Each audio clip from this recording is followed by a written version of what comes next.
Hello दोस्तों, home classes में आप लोगों का स्वागत है। मैं कौस्तुभ चटराज और हम लोग आज क्रैमर्स रूल के बारे में पढ़ेंगे। तो क्रैमर्स रूल क्या है? हम लोग के पास जब भी n क्रॉस n सिस्टम होता है, ठीक है, n इक्वेशन n वेरिएबल, तो हम लोग उसको सॉल्व करने का कोशिश करते हैं। बहुत सारा हम लोग के पास मेथड है जिससे हम लोग वो सब इक्वेशंस सॉल्व करते हैं।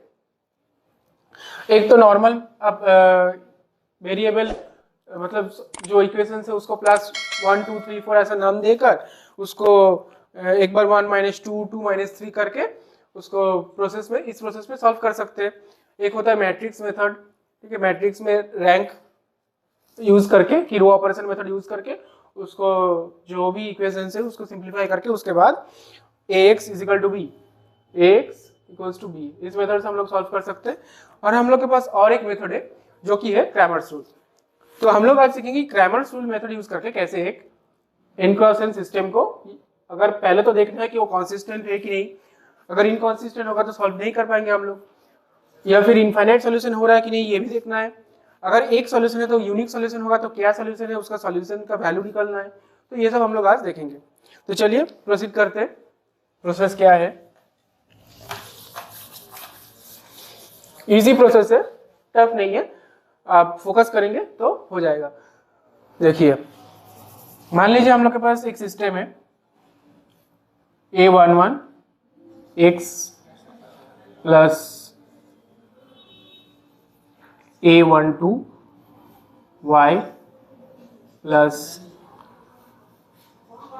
z equals to k1। ये पहला वाला इक्वेशन है। आप भी नोट कर सकते हैं या फिर पहले वीडियो देख लीजिए उसके बाद नोट कर लेना। सेकेंड इक्वेशन हम लोग के पास क्या होगा? a22 y plus a23 z, ये z है, equals to k2।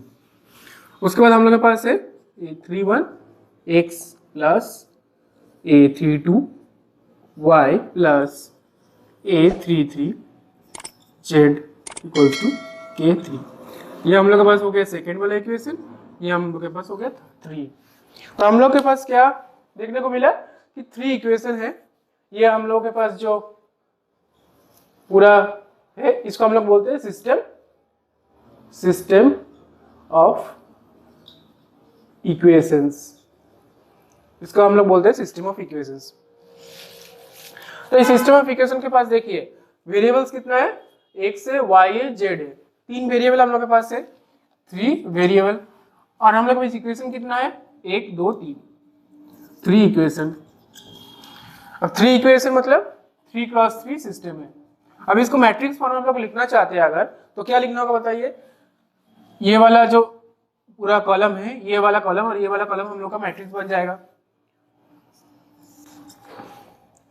a11 a12 a13 a21 a22 a23 a31 a32 a33, और यहाँ पे आ जाएगा x y z। इसको मल्टीप्लाई करके क्या आ रहा है, k1 k2 k3। ये हम लोग के पास हो गया ax = b जो सिस्टम है। अब ये हम लोग के पास जो सब सिस्टम मिल गया, क्वेश्चन में आप लोगों को ये भी दे सकता है या फिर ये भी दे सकता है। आपको देखना होगा कौन सा वाला सिस्टम है, उसमें अगर ये वाला दिया होगा तो पहले ये वाला लिख लीजिए, फिर सामने प्रोसीड करिए जो भी स्टेप्स होगा। तो यहाँ पे देखिए हम लोग के पास ये वाला जो मैट्रिक्स है इसको हम लोग नाम दे रहे हैं A, और ये वाला जो है इसका हम लोग नाम दे रहे हैं X, और ये वाला हम लोग का नाम दे रहे हैं B। X = B system. अब क्रैमर्स रूल क्या होगा? क्रैमर्स रूल में हम लोगों को 3 मैट्रिक्स बनाना पड़ेगा। 4 मैट्रिक्स, एक तो गिवन होगा हम लोग के पास और 3 यहाँ से मैट्रिक्स हम लोग को निकलेगा। वही मैट्रिक्स के हिसाब से हेल्प लेकर हम लोग जो x और y और z का वैल्यू यहाँ से हम लोग पता करेंगे, ठीक है। तो देखते हैं आगे हम लोग कैसे इसको। पहले तो ये वाला हम लोग को और जरूरत नहीं है, प्रेस करके पूरा डिलीट करके मैट्रिक्स को अलग से लिख लेते हैं एक बार। क्या था हम लोग के पास मैट्रिक्स? ax = b, जहाँ पे a का वैल्यू था a11 a12 A13, A21, A22, A23, A31, A32, A33। X हम लोग के पास था एक्स वाई जेड, और बी हम लोग के पास था K1, K2, K3। जब भी कोई सिस्टम मिलेगा आपको n क्रॉस n, पहले ये वाला मैट्रिक्स तीनों लिख लीजिए, उसके बाद ये दोनों कॉलम मैट्रिक्स है, ये n क्रॉस n मैट्रिक्स है 3 क्रॉस 3। ठीक है, तो ये वाला मैट्रिक्स पहले लिख लीजिए, उसके बाद ही प्रोसीड करना है, तब ज्यादा आसानी होगा। अब हम लोग को क्या करना है, देखिए 3 मैट्रिक्स हम बोले थे, इसको हम जो पकड़ेंगे, इसको पकड़ेंगे डेल्टा, इसको हम लोग बोलते हैं डेल्टा। डेल्टा को एज इट इज लिखना है, जैसे ए मैट्रिक्स आपको मिला है सिस्टम से, X equal to B system से, वही वाला मैट्रिक्स आप लोगों का हो जाएगा delta. A12, A13, A21, A2, इसको डिटर्मिनेंट हिसाब से लिखना है, अब मैट्रिक्स नहीं लिखना है, डायरेक्ट डिटर्मिनेंट। डिटर्मिनेंट हम लोग, अगर आपको नहीं आता है, पहले आप देख लीजिए आई टैब में जाके, वीडियो हम लोग अपलोडेड है कैसे डिटर्मिनेंट निकालता है, उसके बाद ही देखना। A23, A31, A32, A33, यह हो गया हम लोग का डेल्टा। डायरेक्ट डिटर्मिनेंट लिखना है, अब मैट्रिक्स नहीं लिखना है, मैट्रिक्स हम लोग का हो गया था। डेल्टा किस चीज का डिटर्मिनेंट है, जो ये मैट्रिक्स हम लोग को मिला था उसी का डिटर्मिनेंट है डेल्टा। अब हम लोग के पास डेल्टा 1 आएगा, आप लोग बोलेंगे सर डेल्टा तो हो गया, अब डेल्टा 1 क्या है, देखिए अभी बताता हूँ। डेल्टा 1 क्या होगा, ये जो पहला वाला कॉलम है इसको डिलीट करना है, ऐसे ऐसे, ठीक है, हाथ से डिलीट कर सकते हैं, पहले इमेजिन करिए। उसके बाद क्या, कौन सा वाला कॉलम रखना है, ये हम लोग का बस बी वाला जो कॉलम है ना, उसको उठा के यहीं पे रखना है, तब जो आएगा मैट्रिक्स उसका डिटर्मिनेंट होगा डेल्टा 1। देखिए क्या होगा, K1, K2, K3, ये वाला हम लोग कॉलम डिलीट करके फिर ये वाला जैसा है वैसा ही सेम, एकदम सेम टू सेम हम लोग को लिख देना है। A13, A22, A23, A32, A33। अब समझ में आ गया होगा कि नेक्स्ट वाला जो डेल्टा 2 होगा वो क्या होगा। आप ही लोग पता है क्या होगा, पहले कोशिश करिए लिखने का। डेल्टा 2, डेल्टा 2 में क्या होगा, जो डेल्टा था उसका सेकंड वाला कॉलम डिलीट हो जा, डिलीट हाथ से ऐसे करके रखिए, उसके बाद पहला वाला तो सेम होगा, A11, A21, A31, सेकंड वाला कॉलम क्या होगा, उसको डिलीट करके ये वाला K1, K2, K3। अब K1, K2, K3 हो गया, और लास्ट वाला कॉलम एज इट इज जैसा था वैसा ही लिखना है, A13, A23, A33। अब डेल्टा 3 क्या होगा बताइए। डेल्टा 3 भी आप लोगों को समझ में आ गया होगा, पहले कोशिश करिए खुद लिखने का, उसके बाद नहीं हो रहा तो वीडियो देख लीजिए क्या होगा, पॉज करके पहले कोशिश करिए खुद। इसका भी डिटर्मिनेंट लेना है, किसका डिटर्मिनेंट, पहला 2 कॉलम सेम, थर्ड कॉलम को रखना है, डिलीट करना है, A11, A21, A31, A12, A22, A32, यहाँ पे रखना है क्या, वही वाला column K1, K2, K3।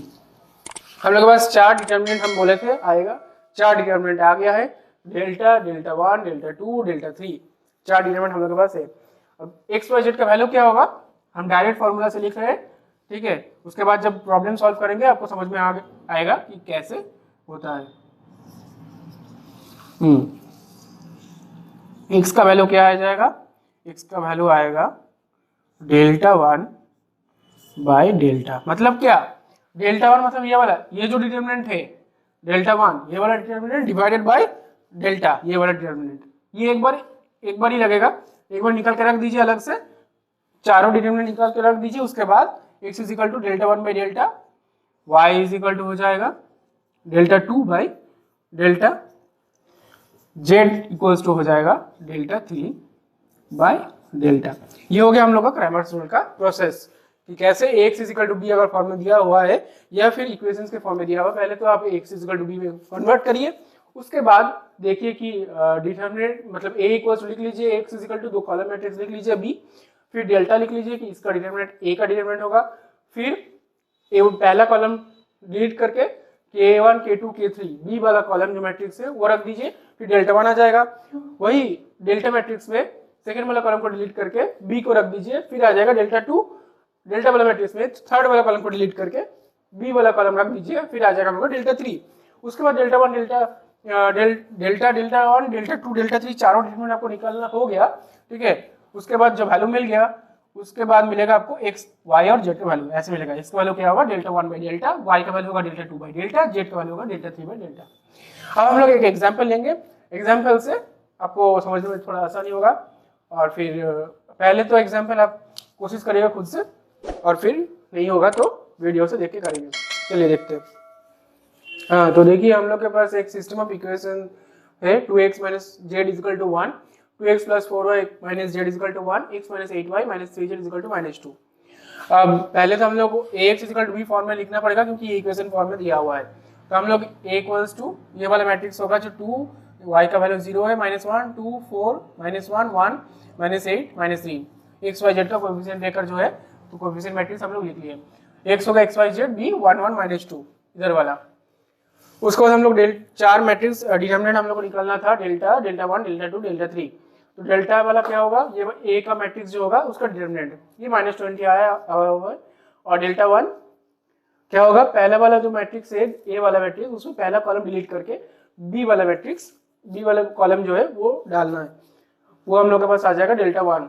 Determinant कितना -20, डेल्टा 2 वही सेकंड वाला कॉलम डिलीट करके जो आएगा 0, थर्ड वाला कॉलम डिलीट करके जो आएगा -20। उस हिसाब से हम लोग x equal delta 1 by delta, y equal delta 2 by delta 1 ये डेल्टा होगा, और z equal delta 3 by delta ये आ जाएगा 1 0 1। कहीं पे भी अगर डेल्टा 0 होता, बाकी नॉन जीरो होता, इनकॉन्सिस्टेंट होता, सारा 0 होता तो इनफाइनाइट सॉल्यूशन होता। तो और जब कोई डेल्टा नॉन जीरो है और उधर भी डेल्टा नॉन जीरो अगर होगा तो यूनिक सॉल्यूशन। तो हम लोग के पास डेल्टा नॉन जीरो था, ये नॉन जीरो था, तो हम लोग के पास यूनिक सॉल्यूशन हो गया 1 0 1। एक्स वाई जेड का जो वैल्यू था 1 0 -1 आ गया। ठीक है, अगर वीडियो अच्छा लगा होगा शेयर कर देना अपने ग्रुप में, और अच्छा सब्सक्राइब वो भी कर देना, सब्सक्राइब और लाइक। और नेक्स्ट वीडियो में हम लोग देखेंगे कि क्रैमर्स रूल छोड़ के और कौन सा वाला मेथड होगा जो जिससे हम लोग ax = b फॉर्म वाले इक्वेशन सॉल्व कर सकते हैं। Thank you.